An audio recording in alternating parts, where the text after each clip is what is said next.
तो स्टार्ट करने से पहले बोलना चाहूँगा कि जो चैनल पे नए प्लीज़ चैनल को सब्सक्राइब कर लीजिए। और एपिसोड की स्टार्टिंग में हम लोग देखते हैं कि सेरिन अपने सबॉर्डिनेट्स के साथ ट्रेडर आइलैंड के पास पहुंच जाती है और वहाँ पे बहुत सारे लोग काफ़ी ज़्यादा डरे हुए होते हैं और उसका वेट कर रहे होते हैं। जैसे ही सेरिन वहाँ पे पहुंचती है तो उनका लीडर उसके आगे झुक जाता है और बोलता है हम लोगों को काफ़ी ज़्यादा खुशी हुई कि लॉर्ड आर्मी वापस आ चुके हैं। उसके बाद वो उनको बहुत सारा सोना देते हैं और बोलते हैं प्लीज़ हमारे क्लैन को फिर से फनाटो क्लैन के अंदर एक्सेप्ट कर लीजिए। तो सेरिन बोलते हैं यहाँ पे मैं इसलिए आई हूँ ताकि मैं तुमसे पूछ सकूँ कि तुम लोगों ने हमें धोखा क्यों दिया।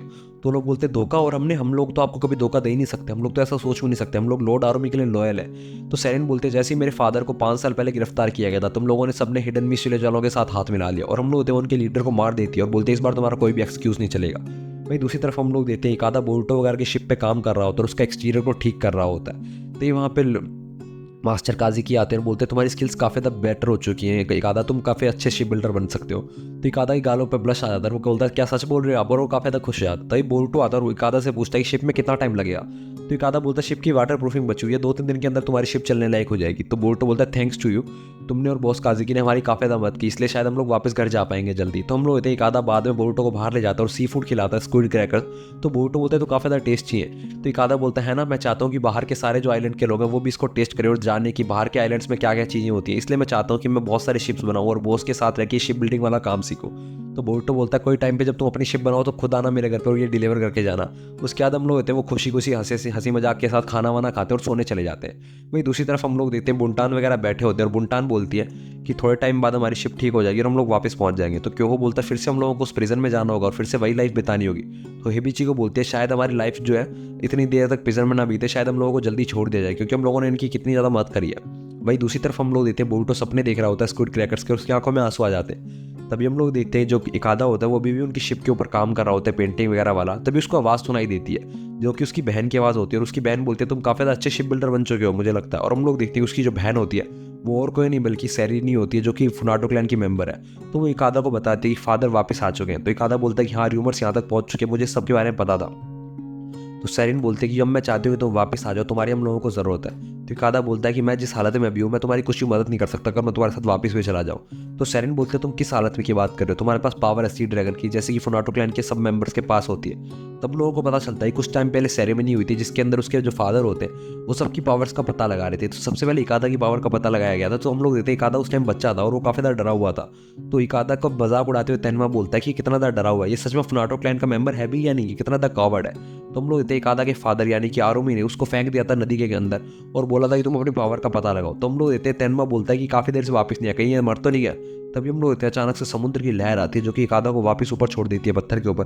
तो उसके फादर बोलते हैं तुम्हारी पावर काफ़ी ज़्यादा स्ट्रॉन्ग। सो उस टाइम जैसे बाकी फनाटो क्लैन के मेंबर्स के पास कोई ना कोई पावर होती है, इकादा की पावर का ही पता चला था। तो हम लोग इकादा की सिस्टर उसको बताती है तुम्हारे पास बिग ब्रदर तेनमा इसारी और मेरे से भी ज़्यादा पावर है, तुम्हारी पावर हमारे बहुत ज़्यादा काम आ सकती है। तो इकादा बोलता मुझे तो याद भी नहीं है कि मैंने कोई ऐसी पावर दिखाई भी थी, और तुम्हारे गले पे जैसे निशान है और भाई के गले पे जैसे निशान है, वैसे तो मेरे पास कोई प्रूफ भी नहीं है कि मेरे पास पावर है या भी नहीं। अगर बिग ब्रदर तेनमा मुझे बैटलफील्ड में ले भी जाते हैं तो मैं उनकी कोई मदद नहीं कर पाऊंगा, बल्कि मैं उसको पीछे ही धकेलूंगा और मैं उनकी फालतू में टाइम ही वेस्ट करूंगा। और वैसे ही मुझे वॉर पसंद नहीं, इसलिए मैं यहाँ पे आया था। तो हम लोग सेरिन को काफ़ी ज़्यादा गुस्सा आ जाता है और वो उसकी तरफ दौड़ते हुए बोलते हैं मैं चाहती थी कि तुम दुनिया को देखो, इसलिए मैंने तुम्हारी मदद करी थी आने में ताकि तुम वापस लौट आओ। तो एक आधा बोलता है कि अब मैं फुल फ्लैश शिप बिल्डर बन चुका हूँ, मैं वापस नहीं आना चाहता। तो हम लोग सेरिन उसको हवा में उठा लेते हैं और बोलते हैं तुम्हारे पास पावर है क्या, तुम उन पावर को वेस्ट करना चाहते हो यहाँ पे, और तुम अब अपने ड्रीम के लिए सब कुछ करना चाहता हूँ। तो एक आधा बोलता है कि मेरा ड्रीम है मैं शिप बिल्डर बनूँ अच्छा सा और मैं वही करूँगा। तो हम लोग इतने सेरिन जो होती है उसको नीचे फेंक देती है और बोलते तुम अपने आप को फनाटो बोलने के लायक भी नहीं हो, मैं तुम्हारे लिए आज रात को आने वाली हूँ, तब तक तैयार रहना, मैं तुम्हें अपने साथ लेके जाऊँगी। और ये बोल के वहाँ से निकलने वाली होती है। तभी हम लोग होते हैं उसको रास्ते में बोल्टो दिखता है जो कि एक आधा से मिलने के लिए जा रहा होता है। तो जब वो बोल्टो के सर के ऊपर वो हेडबैंड दिखते तो वो पहचान जाती है कि तो लीफ शिनोबी का हेडबैंड है। तभी उसको याद आता है कि तेनमा ने उसको बताया था कि उसकी फोर्ट्रेस को लीफ शिनोबीज ने डिस्ट्रॉय किया था। तो हम लोग सेरिन समझ जाते हैं कि यही वो शिनोबी है। तो वो बोलते हैं कि आज मैं इन सबको दिखा दूंगी कि जो फनाटो क्लैन के विरुद्ध जाता है उसके क्या हाल होता है। तो हम लोग होते हैं बोल्टो एक आधा के पास जाता है और उसको बोलता है तुम ठीक तो ना। तो एक आधा बोलता है हाँ हाँ मैं ठीक हूँ। वहीं दूसरी तरफ हम लोग देते हैं कावा की भी अकेला बैठा होता है लाइट हाउस के पास में समुद्र के किनारे। तभी उसके पास कागुरा आता है। तो वो कावाकी बोलता है तुम यहाँ पे मुझसे कोई बात करने के लिए आए हो। तो कागुरा उसकी तरफ देखते हुए बोलता है क्या तुम सच में लीफ शिनोबी भी हो, तुम्हें देख के लगता नहीं कि तुम लीफ शिनोबी हो। तो कावाकी थोड़ा सा हंसता है व्यंग्य में और बोलता है कि तुम अपने बारे में क्या बोलना चाहोगे, तुम तो इतने अच्छे स्पोर्ट्समैन हो फिर भी तुम प्रिजन के वार्डन क्यों। तो कागुरा बोलता है मैंने अपनी मर्जी से किया, मैं खुद अप्लाई किया था प्रिजन का वार्डन बनने के लिए और मैं अपनी चॉइस से ये सब बनाऊँ। तो कावाकी बोलता है तो मुझे लगता है कि तुम जो वो 3 कैदी अपने साथ ले गए हो उनको तुम काफ़ी अच्छे से बैकअप कर रहे हो। तो कागुरा बोलता है कि बस इसलिए बैकअप कर रहा हूँ क्योंकि मुझे लगता है लोग बदल सकते हैं, मेरे रगों के अंदर भी ऐसा खून दौड़ रहा है जिसके खिलाफ खिलाफ हैं सारे लोग, जिसको बिल्कुल भी पसंद नहीं करते लोग। और इस कारण से जब भी मैं तलवार उठाता था मैं हर किसी को परेशान करता था, हर किसी को नुकसान पहुंचा देता था जो भी मेरे आसपास होता था। लेकिन सिर्फ बोरुटो नाम का एक बंदा था जिसने मेरी हेल्प करी, और शिजुमा नाम का एक बंदा था जिसने मेरे पास्ट का इस्तेमाल करके मेरे ऊपर एडवांटेज हासिल करने की कोशिश करी, लेकिन बोरुटो ने मेरी मदद करी।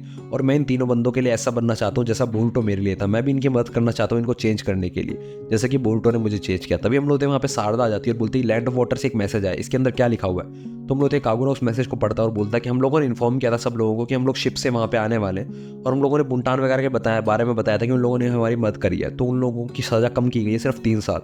तो हम लोग देखते हैं कि हेबिची ये बात सुन लेती है और बोलते सिर्फ 3 साल हमारी सज़ा कम की गई, ये कैसे हो सकता है। तो शारदा ही बोलते सिर्फ 3 साल, उन्होंने तो हमारी कितनी ज़्यादा मदद करी थी। तो कागुरा बोलता मैं सोच रहा हूँ दोबारा अपील करूँ उनकी सज़ा कम करने के लिए। वहीं दूसरी तरफ हम लोग देखते हैं हेबिची को क्योगो और बुंटान को जाके बताती है कि हमारी सज़ा सिर्फ 3 साल कम की गई है। तुम लोग सही बोल रहे थे, मैं बहुत ज़्यादा नाइव थी जो मैं उन लोगों पर विश्वास कर रही थी। मुझे कभी भी कागुरा पर विश्वास करना ही नहीं चाहिए था। उसके सारे जो प्रोमिस थे वो बिल्कुल ही खोखले थे, वो हमारी किसी भी तरीके से मदद नहीं कर सकता। अब हम लोगों को सिर्फ भागना चाहिए। तो बुंटान बोलते हैं हम लोग भाग नहीं सकते, हमारे ऊपर कर्स मार्क है। तो हेबिची को बोलते क्यों ना हम लोग इस कर्स मार्क को न्यूट्रलाइज कर दे। तो बुंटान बोलते तुम कहीं कुछ गलत तो नहीं करने वाली। तो हेबिची को बोलते हाँ मैं कागुरा को मारने वाली हूँ, अगर मैं उसको मार दूंगी तो हमारा कर्स मार्क न्यूट्रलाइज हो जाएगा। तभी क्यों बोलता अगर हम लोग उसको मारेंगे तो लीव विलेज के शिनोबी हमारा पीछा करेंगे। तो हेबिची को बोलते सिर्फ हमारे पास यही मौका है, वो हमारे ऊपर अभी विश्वास करते हैं तो हम लोग उसको मार सकते हैं जल्दी। तो बुंटान बोलते तुम्हें जो करना है करो, मैं इसमें इंटरेस्टेड नहीं हूँ बिल्कुल भी। और वैसे भी अगर हम लोग उसको मार के यहाँ से निकल भी जाते हैं तो हमारी पूरी ज़िंदगी हम लोगों को भागना पड़ेगा और पूरे हिडन मिस्टेरियोस वाले हम लोगों को ढूंढते रहेंगे। तो हम लोग देते बुंटान को याद आता है कि कागुरा ने उसकी जान बचाई थी जब तेनमा ने उसके ऊपर अटैक किया था, और उसको बोला था कि मैं किसी भी अपने फ्रेंड को नुकसान नहीं पहुंचने दे सकता जब तक मैं जिंदा हूँ। तो इस वजह से शायद बुंटान उसको धोखा नहीं देना चाहती। तो हेबिची को बोलते मुझे बिलीव नहीं हो रहा कि तुम इंटरेस्टेड नहीं हो भागने में। तो बुंटान बोलते अगर तुम्हें भागना है तो तुम खुद भागो ना, तुम्हें क्या मतलब है मैं इंटरेस्टेड हूँ या फिर नहीं हूँ। वहीं दूसरी तरफ हम लोग देखते हैं कि सैरिन वापस अपनी शिप पे आ जाती है, वो उनको सब कुछ बताती है और बताते हैं कि वहाँ पे लीव विलेज के शिनोबीज भी थे जिन्होंने मेरे भाई की फोर्ट्रेस को तबाह किया था। तो हम लोग उनके ऊपर आज रात को अटैक करेंगे। और बोलते हैं कि इकादा भी सबके अंदर इन्वॉल्व था और इकादा उन लोगों की मदद कर रहा था, तो हम लोग इस सबको इग्नोर नहीं कर सकते। और अपनी सारी सेना को बोलते हैं कि सब लोग प्रिपेयर हो जाओ बैटल के लिए, हम लोग आज ही रात को उनके ऊपर अटैक करने वाले हैं। और वो बोलते हैं कि उन सब लोगों को मार देना है, सिर्फ किसी भी एक को जिंदा छोड़ देना। तो उसका सबऑर्डिनेट बोलते हैं एक को जिंदा क्यों छोड़ना है। तो बोलते हैं एक को इसलिए जिंदा छोड़ना है ताकि वो सबको बता सके कि फुनाटो क्लैन जो कितनी ज़्यादा टेरिफाइंग हो सकती है। तभी हम लोग देखते हैं कि जो हेबिची को होती है वो रात को सबके सोने के बाद वहाँ से बाहर निकल जाती है और वो कागुरा के रूम में जाके उसकी रजाई के अंदर अपनी नीडल स्वॉर्ड चुबा देती है। तो हम लोग देखते हैं कि कागुरा लाइट जलाता है और वो बोलता है कि मुझे लगा नहीं था कि मैं इतना, तुम्हें क्या लगता है मैं इतना ज़्यादा बेवकूफ़ हूँ। मैं हमेशा अपने एनिमी अटैक के लिए बच के रहता हूँ, लेकिन मुझे कभी लगा नहीं था कि वो एनिमी अटैक तुम्हारा होगा, तुम मेरे ऊपर अटैक करोगी। तो एबीची को बोलते हैं कि तुमने जो हमारे साथ किया उसके बाद मैं तुम्हारे ऊपर अटैक ही करूँगी, तुमने सिर्फ हमारी 3 साल की सज़ा क्यों की है, तुम हमारा इस्तेमाल करना चाहते थे। तो कागुरा बोलता है कि मैं दोबारा अपील करने वाला हूँ, मैं तुम्हारा इस्तेमाल नहीं करने वाला। तभी हम लोग देखते हैं हेबिची को वहाँ से भाग जाती है और बोलते हैं मैं दोबारा तुम्हारे साथ उस जगह पे तो बिल्कुल भी नहीं जाने वाली। तो जब वो जा रही होती है तभी उसको रास्ते में वो शिप दिखाई देती है फुनाटो क्लैन वाली। इसी के साथ एपिसोड खत्म हो जाता है। अगले एपिसोड के लिए बने रहिए हमारे साथ, तब तक के लिए बाय बाय।